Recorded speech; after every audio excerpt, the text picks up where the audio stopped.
इसमें जो मेन चीज़ है वो है लोकल प्रोडक्ट्स। यहाँ पे जो हमारे लोकल्स जो भी घरों में बनाते हैं तो वो लाके यहाँ पे रिप्रेजेंट किया है और यहाँ पे सेल हो रही है।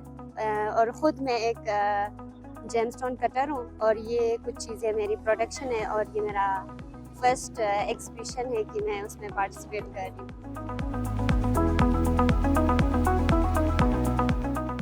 हम लोग आके यहाँ पे अपने जो हमारी जो लोकल चीज़ें हैं उनको सेल करते हैं, जो कि हम लोग बना के वो घर में पड़ा रहता था, लेकिन अभी ये है कि हम लोग बाहर निकाल के हम लोग सेल करते हैं।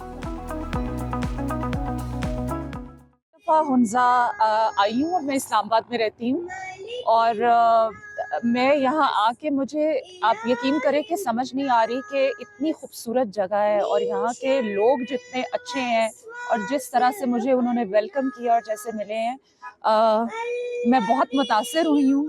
और ये फेस्टिवल जो है ये इस किस्म के फेस्टिवल काफ़ी इम्पोर्टेंट है लोकल लोगों के लिए भी और टूरिस्ट के लिए भी। इट्स वेरी इंपॉर्टेंट कि वो हुंजा का जो एक कल्चर है उसको देखें और उसको एक्सप्लोर करें। यहाँ पे इतनी खुदादाद नेमतें हैं इस मुल्क के अंदर और स्पेशली इस साइड पे।